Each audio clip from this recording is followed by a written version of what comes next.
R. Silver is a nationally respected social entrepreneur, writer, and arts activist. She is also the editor of the critically acclaimed anthology, Be a Father to Your Child, Real Talk from Black Men on Family, and Fatherhood, Soft Skull Press. A former television talk show host of My Two Cents on BETJ, Silver Channels, most of her work under the banner of Aquila Work Songs Incorporated, a leading communications agency and service artists that services artists, activists, advocates, and various institutions.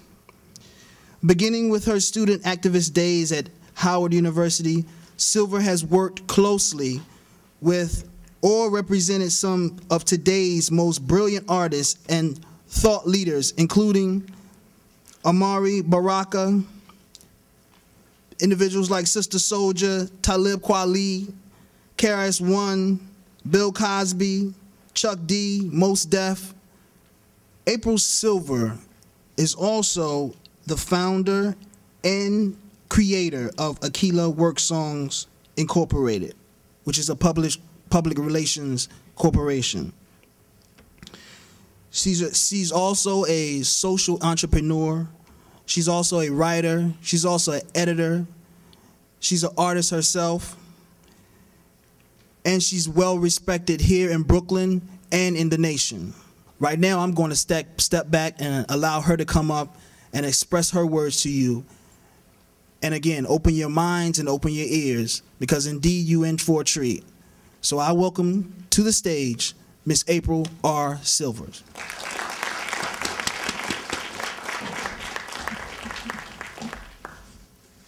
Peace, family.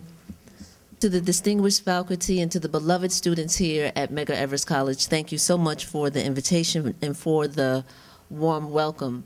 I have to say that Medgar is now my second college home. It took me a long time to admit that or to own that, but I have to honestly say that it's true. I have been nurtured in so many ways here at Medgar, and anything from the programs and the conferences and the panel discussions that I've participated in or sat in the audience like you in this very room, with the Film and Culture series with Miles McAvee, who runs that.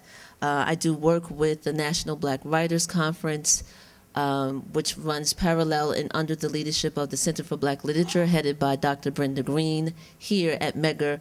I also do work for the Center for Law and Social Justice and the wonderful staff there headed by Esmeralda Simmons.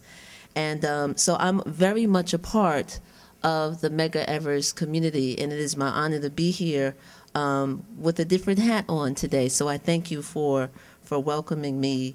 And of the two institutions that I love the most, my own beloved Howard University in Washington, D.C., and Medgar, I am honored in this, you know, it's an enviable position that Medgar is at least named after an African-American man who gave his life and sacrificed his life for, because he believed in freedom. So that is one distinction, and I think we should be proud to be at an institution such as this under that banner. So again, I thank you very much. I want to just acknowledge a couple of things. And let me back up for a moment. Everyone here, or mostly, are freshmen. Is that right? Freshman year. Let's see by show of hands. Okay, that looks like the most of you. What about sophomores? Okay, juniors. I see a couple. Seniors.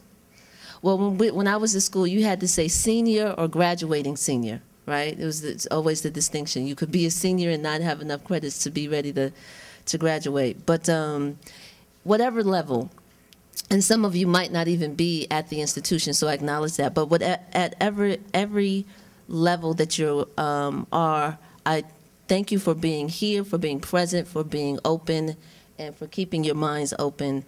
And it's a really powerful and interesting, dynamic time that we're in. But as students, like, I also want to acknowledge that your coming of age in your own personal lives as well. So while we have all of this anxiety-filled times and times of excitement and pure dynamics in your own private individual worlds that have nothing to do with CNN or what's on television, you are faced with challenges simply because you're human beings. But particularly as a Black college student, there are the responsibilities and pressures of dealing with, again, your own personal life, but then this notion of service, this notion of obligation, this notion of where do I fit?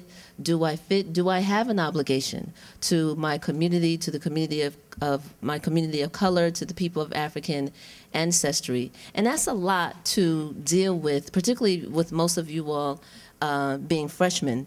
I know when I was your age at Howard, sitting in auditoriums such as this or at freshman orientations, I was trying very hard to adapt to college life. I come from a working class background, so that automatically by default made me a working class student. I didn't have the luxury of not working. I had to deal with, well, I was in Washington, D.C., so everybody had a government job with the work-study program. So I was at the Department of Energy. I did the telemarketing. I worked in furniture stores. I did whatever that would help supplement the tuition that I didn't have to go to school.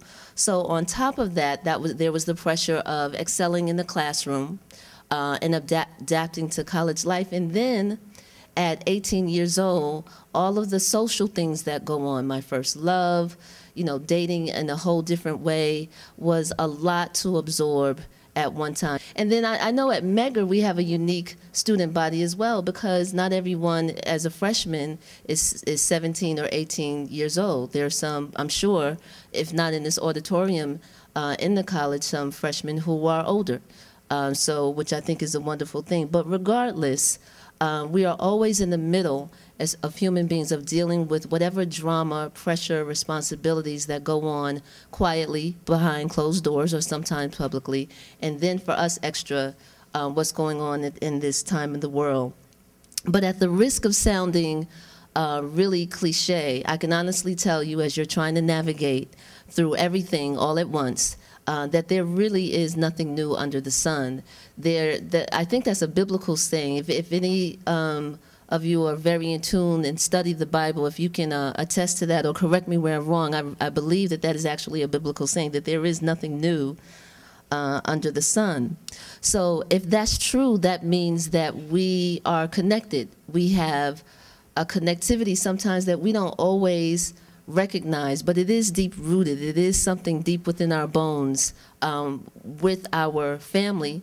And we know that family has different definitions. Now, family is not always biological, but with family, with your community, there are experiences that other people can relate to. The difficulty comes in identifying someone who cares enough to listen and to care and help you to navigate through those personal experiences, so that your experiences, or at least the themes of those experiences, can be duplicated is true, but identifying someone to help you personally navigate is the hard part, and that's oftentimes why we feel alone, because that identity, that match, that connection in a physical way is not always present.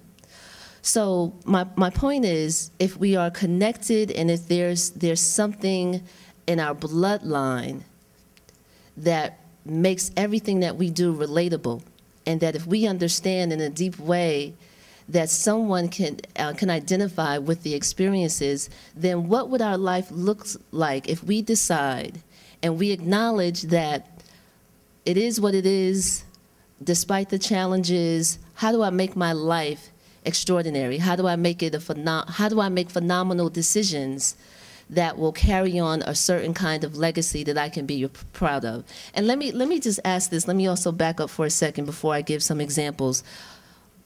You know, we often throw around words that we know how to use in context, but if we got to like the basic raw definition of certain words, we might not be able to readily explain what that is. So if I say, what is legacy?